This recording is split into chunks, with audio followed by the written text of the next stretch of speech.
Hi, welcome to Personal Finance and Coffee Podcast. I'm your host, Gabriela, and on this podcast, we talk all about finances. We talk about saving money, investing, getting out of this rat race, paycheck to paycheck. And welcome to this podcast. I encourage you to listen and take action because at the end of the day, you are the CEO of your money. Enjoy the podcast.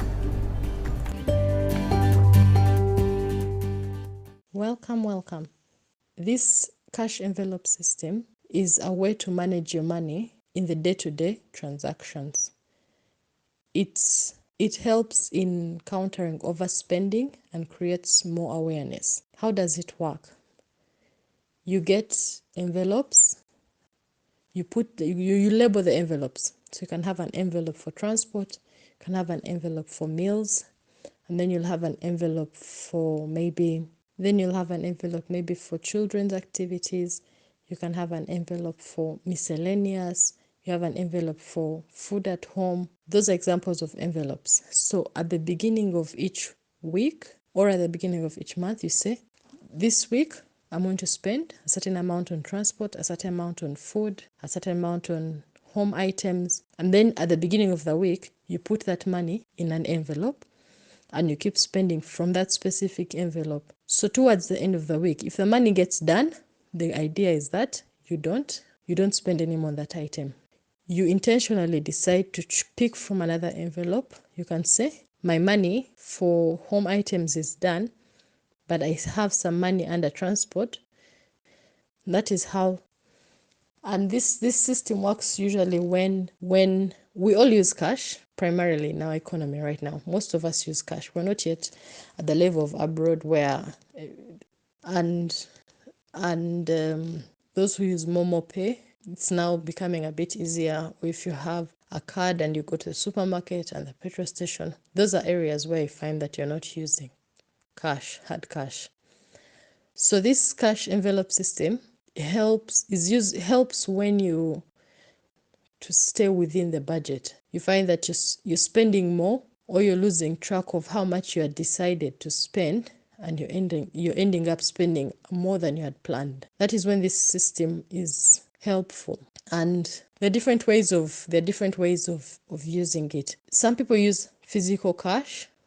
You have money in different envelopes. Others, there are apps. I think there's an app called the Good Envelope where you just assign money, and then as you're spending and you're tracking, you just put, okay, I spent this much on home, I spent this much on transport, I spent this much on food, and then it keeps reducing in that app. So when you open the app, you can see, okay, in this envelope, I'm left with this much. In this envelope, I'm left with this much. That is how it works. On YouTube, there are very many videos that explain this cash envelope system further. And I personally found it very helpful because at the start, before I was using the cash envelope system, I would find that I would set a budget, and then by the time the month ends, I've spent way more, especially under food. Food is a category that disturbs me.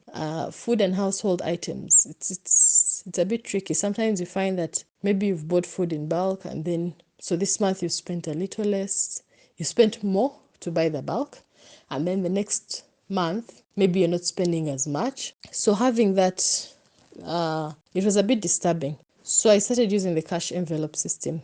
So I'm going to explain how I use it, and maybe you'll get some ideas on what you can try if it will work for you. So at the month, of course, I make the monthly budget. So if I've allocated a certain amount under food or transport, then I did for the whole month. If that month has 4 weeks, I divide that amount of money by 4. So I will have each week, I will withdraw money from my account and then I will stuff them. Week 1, this is how much I need for transport. This is how much I need for food. This is how much I need for maybe social activities. This is how much I need maybe for church activities. For home. So I put them in physical envelopes. Like I really get an envelope, or an envelope is too big for my wallet. I get a paper, A4, and then I divide it in the middle, and then I fold it, and then I put the money. So I label them with a pen and paper.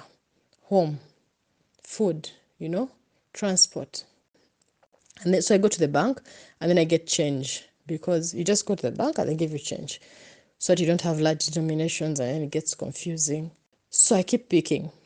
And then if at the end of the week, if I've saved some money, now I get that money and I usually put it in my, like that is the money that I will save. I'll put it in my piggy bank or on my savings account, depending on how much it is.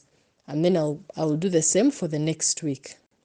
If I've overspent, if maybe the money is not enough, I'll pick from one category and move to another. So that's how I use this. So it helps me become more cautious, because as the week goes on, if I've spent the money under social activities, then I will know that for the rest of the week, I'm going to work and back home. I'm going to work and back home until the next week. So it makes it possible to kind of stay within the budget.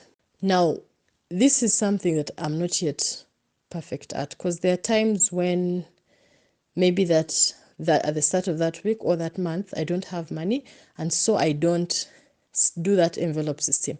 And I can see the difference, because the awareness of how much is available in each category is less. So you're just spending, you're tracking, but you're tracking in general and not per category.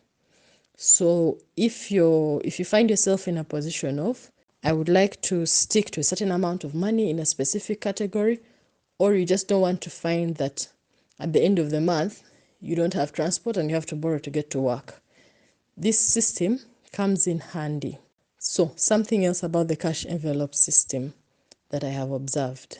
In areas like under groceries, when I know that in this week I have this amount of money to spend under home, I even become more intentional. I don't say like, okay, today I'm stopping by the road, let me buy this. I'm going to a supermarket, let me buy this. No, because I now know that I need to spend this much in the week, then I sit down and I really make a plan. I'm like, in this week, this is how much we will need. And then I go and buy the things once. And I leave a few things to buy on a day-to-day, things like bread that I usually buy in the course of the week. So having that set amount also makes it easier to be more intentional and plan in advance. Yeah, that is how it works. If cash is not your thing, that's okay. The advantage of using an app when you use an app and it has those categories and envelopes, that means that if you're spending using your ATM card, you still track. If you're spending with cash, it's easy to track. Or if you're spending with mobile money, you can still track. It doesn't limit you to cash if it's one that you're not comfortable with. That is another option. The other advantage I've seen is, like I'd said, it creates more room for saving. You start to physically see how much you've saved. Because if you had planned this much for a week, and at the end of the week you have money that has remained in your wallet, you can say, okay, I've done well this week. It kind of gives those small wins. It keeps you encouraged. It keeps you encouraged to keep going. When you keep saying, oh, okay, then you set another goal of like, okay, next week I'd like to do better, and you start looking for ways to save. And having an idea of, okay, the money that I save, I would like to put it aside for this purpose. It gives you motivation to try and save some more week to week. Yeah.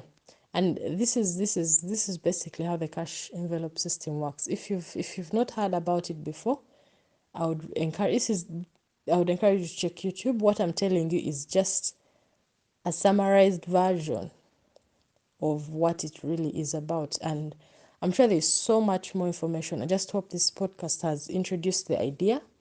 If you feel like it's something that could work for you, please go further, check YouTube, check blog posts, read online, and give it a try. You can let me know how it goes. Yeah, thanks for listening.